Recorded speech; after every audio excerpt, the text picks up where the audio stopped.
सच्चिदानंद गुरुवे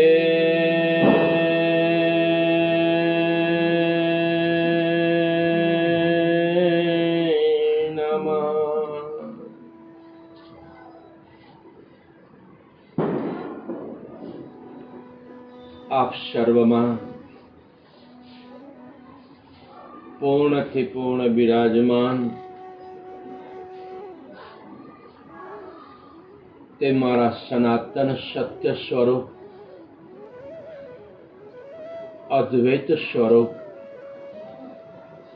પૂર્ણ પરબ્રહ્મ સ્વરૂપ ગુરુ તત્વને ગુરુ મહારાજની કૃપાથી જ कोटि कोटि नमन आदेश आदेश आदेश जय गुरु महाराज जय गुरु महाराज जय गुरु महाराज जेम जेम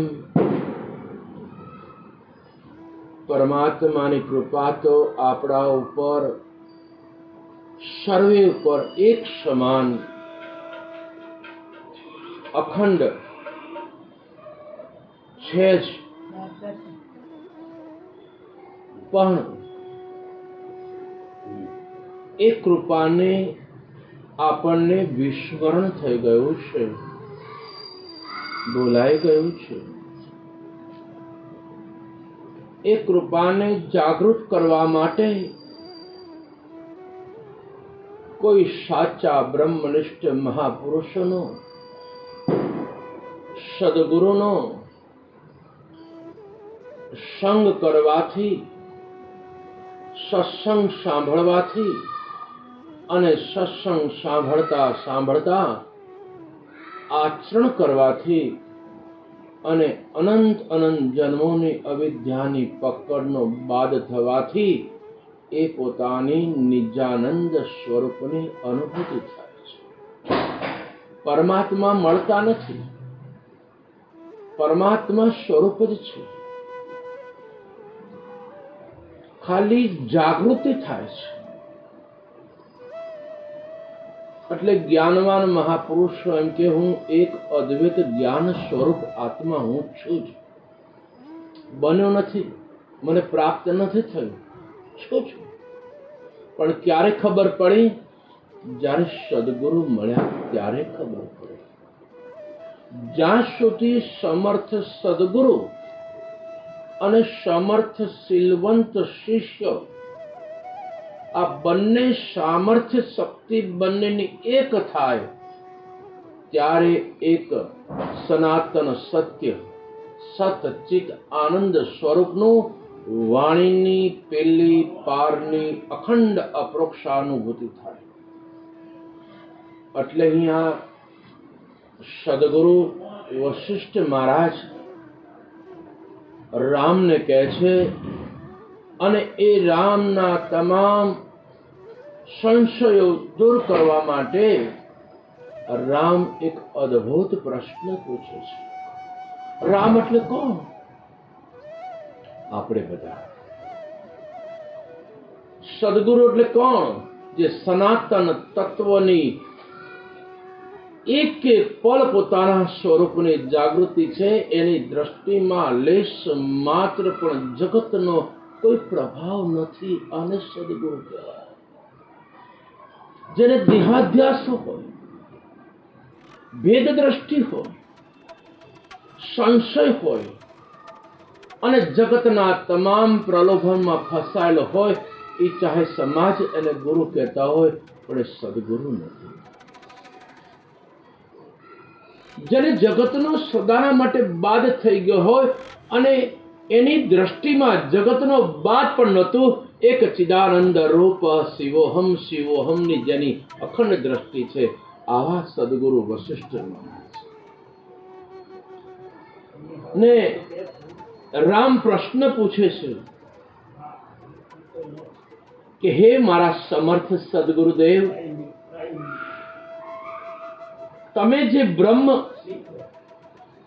જે છે તે મન બુદ્ધિ આદિ ક્યાં છે કે જેને આપ શાસ્ત્રના એ ઉપદેશ કરો છો? બધી બ્રહ્મ છે. બ્રહ્મ કહો, આત્મા કહો, ચૈતન્ય કહો, નામ કહો, વચન કહો, શબ્દ બધા અલગ અલગ છે, પણ એક જ સ્વરૂપની જે વાત કરી છે, અહીંયા ધર્મમાં ડખા થયા છે. કોઈ કે વચન મહાન છે, કોઈ કે નામ મહાન છે, કોઈ કે શક્તિ મહાન છે, કોઈ કહે રામ મહાન છે, કોઈ કે કૃષ્ણ મહાન છે, કોઈ કે શિવ મહાન છે, કોઈ કે સદગુરુ મહાન છે. જ્યાં સુધી એની એ વ્યાપક સ્વરૂપની નિષ્ઠા નથી થઈ, ત્યાં સુધી ધર્મમાં અશાંતિ ને ડખા ઉભા છે, ધર્મ ભેદ ઉભો છે. કોઈ સમર્થ સદગુરુ પાસેથી એ અભેદ સ્વરૂપનો જેને દિવ્ય અનુભવ થયો છે, તો એ પછી રામ કહો તો પણ એને કોઈ શંકા નથી કે ત્યાં હું જ છું. કૃષ્ણ કહો તો પણ કે ત્યાં હું જ છું. અલ્લાહ કહો તો પણ ત્યાં એને કોઈ ભેદ નથી. માં મેલડી કહો તો એને કોઈ ભેદ નથી, અને ગણપતિ કહો તો એને કોઈ ભેદ નથી. રામા પીર કહો તો પણ એને ભેદ નથી. કેમ? આ બધા નામની પેલી પાર એક સનાતન સત્ય, એ પરમ ચૈતન્ય તત્વ છે, તે હું છું. એ બ્રહ્મ બુદ્ધિ અને ઇન્દ્રિયોથી પર છે. આ બધું જે વાણીનો વિષય પણ નથી. જ્યારે આ બધો જે સત્સંગ થાય છે, એ વાણી એક ઈશારો માત્ર છે. જેમ આત્માની અંદર હું દેહ જ નથી, ઇન્દ્રિય જ નથી, મન બુદ્ધિ ચિત્ત અને અહંકાર છે જ નહીં, તો આ મન બુદ્ધિ અને ચિત્ત અહંકાર અને વાણી એ મને આત્મ સ્વરૂપને કઈ રીતે જાણી શકે? છતાં પણ જ્ઞાનવાન મહાપુરુષો વશિષ્ઠ મહારાજ છે, અષ્ટાવક્ર મુનિ છે, કૃષ્ણ પરમાત્મા છે, રામકૃષ્ણ પરમહંસ છે, નિરાંત મહારાજ છે, કબીર સાહેબ છે, ગોરક્ષનાથ છે. આ તમામ જ્ઞાનવાન મહાપુરુષો એ વાણી દ્વારા નિશબ્દની સ્થિતિ તરફ લઈ જવાનો યત્ન કરે છે. નિશબ્દ તરફ. તો કે તમે આ ઉપદેશ કરજો, કઈ રીતે કરો છો તમે? બહુ ગહન વિષય છે. વશિષ્ઠ મહારાજ કહે છે, એ રામ व्यवहार के अर्थ में शब्द है. આપણે કોઈને ટપાલ લખ્યું હોય, કોઈને સંદેશો લખવો હોય, નામ લખવું પડે. સતીશભાઈ નામ લખવું પડે, પણ સતીશભાઈ સામે આવી જાય નામની પેલી પાર થઈ જાય. એમ વ્યવહાર માટે નામ બધા જરૂરી છે, પણ વ્યવહારની સાથે સાથે નામની પેલી પારની સ્થિતિ રહેવી જોઈએ. પણ પછી આ તો વ્યવહારમાં કરવું, પણ વ્યવહારમાં કરવું એની સાથે સાથે એ મિથ્યાત્વ સાથે આપણે પકડમાં આવી જઈએ છીએ. પ્રત્યેક ક્ષણ સ્વસ્વરૂપનો જાગૃતિ હોવી જોઈએ, હું કોણ છું. એટલે वशिष्ठ महाराज કહે છે कि व्यवहार के अर्थ में शब्द है, परमार्थ में कोई कल्पना भी नहीं है. સનાતનમાં સતચિત આનંદ સ્વરૂપમાં, તમારા નિજ સ્વરૂપમાં કોઈ વ્યવહારની વાત આવતી નથી. વ્યવહાર તો ભ્રાંતિ કાળમાં વ્યવહાર આવે છે. સત્ય સ્વરૂપમાં કોઈ વ્યવહાર નથી. સત્ય સ્વરૂપમાં કોઈ જ વ્યવહાર નથી. સત્ય સ્વરૂપમાં તે હું છું એનું વાણીથી પેલી પારની ખુમારીની મસ્તી અખંડ રહે છે. એટલે જ્ઞાનવાન મહાપુરુષો પ્રતિક્ષણ મોજમાં જ હોય છે. કઈ મોજ? મનને અનુકૂળ મળે તો આનંદ, અને મનને અનુકૂળથી ઘટિત ઘટના ઘડે તો અશાંતિ. આ મનની પેલી પારની મોજ હોય છે જ્ઞાનીઓની. જેનું મન અમન થઈ ગયું હોય છે એ પ્રતિક્ષણ આનંદ સ્વરૂપમાં હોય છે. કેમ? એ સદગુરુના બોધથી આ જગતનો, આ દેહ ભાવનો, આ મન ભાવનો, આ ધન ભાવનો, આ કર્મના કર્તા ભાવનો બાદ થઈ ગયો હોય છે. બાદ થવું એટલે જે નથી અને જે દેખાય છે, જે નથી અને જે દેખાય છે, નથી એ દેખાય છે પણ એને ખબર છે આ નથી એ દેખાય છે પણ સત્ય નથી. આજે જ રોડમાંથી આપણે નવા રોડમાંથી હું જતો હતો, આગળ પાણી દેખાણું. જય જય, પેલા નવો રોડ બને ને પાણી ક્યાંથી આવ્યું? જય જય, પણ જાંજવાનું જળ. જેને ખબર પડી ગઈ છે એ પાણી છે ખરું પણ સત્ય નથી, દેખાય છે ખરું સત્ય નથી. એટલે નિર્ભયતાથી પોતાની ગાડી સહી સલામત પસાર થઈ ગઈ અને આપણા પગ પણ ભીના થાય નહીં. એમ સદગુરુના બોધની જેને પ્રતિક્ષણ જાગૃતિ છે એની દ્રષ્ટિમાં જગત છે જ નહીં. બીજાની દ્રષ્ટિએ જ્ઞાની બોલતો, ચાલતો, ખાતો, પીતો, આવતો, જતો, કર્મ કરતો, ધંધો કરતો બધું દેખાશે, પણ જ્ઞાનીની જે સ્વરૂપ નિષ્ઠા છે એમાં એને લેશ માત્ર પણ હું દેહ છું આવી જાગૃતિ નથી. તમને બધાની આવી સ્થિતિ છે? તમારે બધાની? અમારે જેવાન થઈ જશે ધીરે ધીરે. જય જય. એટલે હંમેશા આમાં ક્યાંય પણ આપણી ભૂલ થતી હોય ને તો સ્વીકારી લેવાની, અને સ્વીકારી જેમ ઘઉંમાં કાંકરા દેખાય ને તો શું કરવાનું? કાઢી મૂકી દેવાનું. એમ સદગુરુના સત્સંગથી ખોટા વ્યમમાં ફરવું નહીં. પણ જે દિવસે આપણે ખબર પડે કે આ મારી ભૂલ છે તે દિવસે પરમાત્માને ધન્યવાદ આપવા, ગુરુને ધન્યવાદ આપવા કે ગુરુ મહારાજ મને અત્યાર સુધી બીજાની ભૂલ દેખાતી હતી પણ આજે મને મારી ભૂલ દેખાય છે. કોની ભૂલ દેખાય છે? મારી ભૂલ દેખાય. જે દિવસે પોતાની ભૂલ દેખાય ને તેથી ખૂબ પ્રસન્ન થવું કે હાશ મારી ભૂલ દેખાણી. અને બીજાની ભૂલ દેખાય તો તેથી સમજવાનું કે હજી મારી ખૂબ અજ્ઞાન દશા છે, હજી મને સદગુરુનો બોધ પ્રગટ નથી થયો.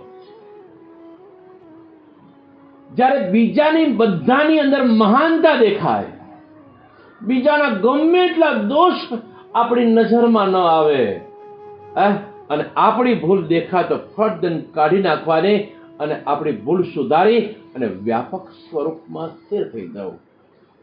એટલે અહીંયા વશિષ્ઠ મહારાજ કહે છે પરમાર્થમાં આ બધું કલ્પના છે, સત્ય સ્વરૂપમાં આ બાદ કરવું પણ ખોટું છે. પણ જ્યાં સુધી એ વ્યાપક સ્વરૂપની જેમ રામને જે અભેદ સ્વરૂપનો અપરોક્ષાનુભૂતિ થઈ, કૃષ્ણને દુર્વાસા મુનિથી અપરોક્ષાનુભૂતિ થઈ, એ જ જ્યારે આપણામાં એ અપરોક્ષાનુભૂતિ થઈ એટલે ત્યારે આપણને જગત આપણી દ્રષ્ટિમાં દેખાય નહીં. સર્વત્ર તમને સત, ચિત્ત અને આનંદ સ્વરૂપની અનુભૂતિ. સત એને કહેવાય કે જેમાં લેશ માત્ર પણ પરિવર્તન નથી. લેશ માત્ર. આ શરીરનું પરિવર્તન છે. સમજો અહીંયા 9, 9:15 વાગે આયા, જે શરીર હતું અત્યારે 9:36 થઈ, એ શરીર તમારું અત્યારે નથી. પ્રતિ ક્ષણ પરિવર્તનશીલ છે. 1 સેકન્ડનો 1,00,000મો ભાગ કરો તો પણ આ શરીર સ્થિર નથી. જેમ ઝાંઝવાનું જળ સ્થિર નથી, સપનું સ્થિર નથી, એમ આ દેહ પણ સ્થિર નથી. કેમ? મિથ્યા છે, અને મિથ્યાનો સ્વભાવ પ્રતિ ક્ષણ પરિવર્તનશીલ છે. અને એ મિથ્યા કોના પર છે? એ તમારા સત્ય ઉપર છે, તમારા સનાતન સત્ય ઉપર છે. હા, બીજા ઉપર નથી. પણ એ સમજણ પડી જાય તો મિથ્યા બાદ થઈ જાય. બાદ થાય એટલે કે જે નહોતું એનો સમજણથી બાદ થઈ જાય. અને તમને પછી આ જગત હોવા છતાં તમને જગદીશ્વરની અનુભૂતિ થાય. ભેદ હોવા છતાં અભેદતાની સ્થિતિ ઊભી થાય. અશાંતિ હોવા છતાં પૂર્ણ શાંતિની સ્થિતિ. કૃષ્ણ આટલા જન્મ્યા ત્યારથી એના જીવનમાં વિકરાળ પ્રસંગો આવ્યા છે, પણ કૃષ્ણ મારો કોઈ દિવસ રોયો નથી. અને તમારા જેવા સંતોય ગમે તેવી ઘટિત ઘટના ઘટે એમાં તમને હરખ અને શોકની એડકી આવતી નથી. ગમે તેવી પરિસ્થિતિ આવી જાય, કેમ? એને સર્વત્ર પોતાના નિજ સ્વરૂપનું વાણીથી પેલી પારની અનુભૂતિ છે, અપરોક્ષ અનુભૂતિ છે. એમ એટલે કે પરમાર્થમાં આવું કંઈ આવતું નથી. એટલે આપણા નિજ સ્વરૂપમાં જાતિ ભેદ, સંપ્રદાય ભેદ, ધર્મ ભેદ, ગુરુ ભેદ, કોઈ પણ જાતનો ભેદ આ આપણા સ્વરૂપમાં નથી. અજ્ઞાનતામાં નકરા ભેદ જ છે. હું પટેલ છું, હું બ્રાહ્મણ છું, અનેક જાતિઓ છે, એમાં ભેદવાળા જ્ઞાનની વાતો કરીએ જય જય એ ન ચાલે. પણ જેને નિજ સ્વરૂપનું જ્ઞાન થયું હોય, હું નેપાળ છું, બ્રાહ્મણો બધા ખરા, પણ ચમારના ઘેરે એ ન જાય. અને ગુરુ ચમાર નથી, ત્યાં મારો સદગુરુ છે. મેં અમારે શિષ્ય ચમારનો ઉપદેશ આપણને ડૉક્ટર છે, પણ બ્રાહ્મણો બધા ન આવ્યા મારી સાથે. હું એના ઘેરે જઈ અને ઉપદેશ આપ્યો, એના ઘેરે જમ્યો. મને કે બાપુ, મને કોઈ ભેદ લાગતો નથી. તમારી દ્રષ્ટિમાં એ હરિજન છે, તમારી દ્રષ્ટિમાં એ નીચી કોમ છે, પણ મારી દ્રષ્ટિમાં કોણ છે? ચિદાનંદ રૂપ શિવોહમ શિવો. મારા શિષ્યને ત્યાં બ્રાહ્મણો આવે, ધોતિયું પહેરે, ભાત અને શાક ખાય, પણ રોટલી ન ખાય. રોટલી ખાય એટલે અભડાઈ જાય. જાય. કેટલી અજ્ઞાનતા છે એમાં. એમનો દોષ નથી બ્રાહ્મણ. એને કોઈ સાચી સમજણ આપવા વાળો કોઈ મહાપુરુષ નથી મળ્યો. કદાચ મહાપુરુષ મળ્યો હશે તો સ્વીકારવાની એની તૈયારી નહીં હોય. અને 1000 માતાજીઓ સ્ત્રી ધર્મમાં હોય, લાવો 1000 માતાજીનો હાથ અડાડી દો, એના હાથનું પાણી પી લેવાનું. અમારું જ્ઞાન જતું ગુલામ બની જવા છે. કેમ? અમારી દ્રષ્ટિમાં સ્ત્રી જ નથી, અમારા અનુભવો પુરુષ જ નથી. આ સ્ત્રી ને પુરુષ એક ભ્રાંતિ છે, જાણવાના જળ સમાન છે. પણ ત્યાં કોણ છે? ત્યાં મારો સદગુરુ છે. આવી સતત સુરતા હોવી જોઈએ. જેને આવી સતત સુરતા એટલે પરમાર્થમાં આવું કંઈ આવતું નથી. ગુરુના દેશમાં આવું પણ આવતું નથી, રામના દેશમાં પણ આવું કંઈ આવતું નથી. એક જ પરમ ચૈતન્ય તત્વની ખુમારી હોય છે. મન બુદ્ધિ આદિ કુછ વસ્તુ છે જ નહીં, અને આખી દુનિયા આ મનથી દુઃખી છે. અને બધાનો એક જ પ્રશ્ન છે કે બાપુ, અમારું મન શાંત થાય એવી કંઈક કરો, મન શાંત થાય એવું કંઈક કરો. કારણ કે પ્રશ્ન પૂછવા વાળાએ અજ્ઞાની છે, અને જવાબ દેવા વાળાએ અજ્ઞાની છે. મનને ગમે એટલું તમે શાંત કરશો, દેડકા હોય, દેડકાને તોલવાના હોય હા તો તોલાય ખરા, એક ઝટકું મૂકે તો બીજું ભાગે, બીજું મૂકે તો ત્રીજું ભાગે. એમ મારે ને તમારે મન શાંત હશે જ નહીં. ભલે જ્ઞાનની બધા મોટી મોટી વાતો કરતા હોય પણ ચિત્તની વૃત્તિ શાંત હોતી નથી. જેને સદગુરુ સમર્થ મળ્યા છે, સદગુરુનો બોધ બરાબર સમજાઈ ગયો છે, એને મન શાંત કરવાનું હોતું જ નથી. સદૈવ એનું મન શાંત છે. કેમ? એ સદગુરુના બોધ એને બરાબર સમજાણો હતો. હમણાં અમે ઊંઝામાં એ ઉપદેશ ઉપર 3-4 કલાક સત્સંગ, જેને કઈ ગતાગમ નહોતી પડતી. આજે એમ કહેવા મળે કે બાપુ હવે અમારી સમજણની તારા બદલાણી.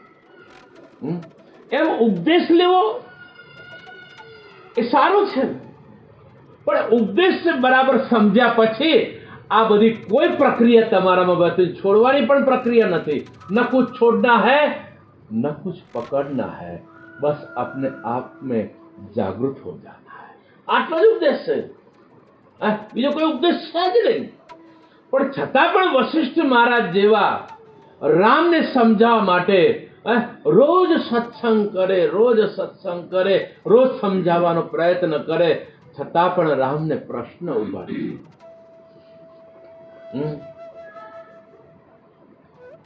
કારણ કે મન બુદ્ધિનો વિષય નથી. એટલે મારા શંકર મહારાજ એક ભજનની બહુ સરસ રચના, અને આ ભજનથી મને ખૂબ સ્વરૂપ નિષ્ઠા તરફ લઈ જવાનો ખૂબ યત્ન કર્યો છે. ઉનાવાળા શંકર મહારાજ પાલડીમાં જેનું આશ્રમ છે. મનને મારીને તમે મરજો,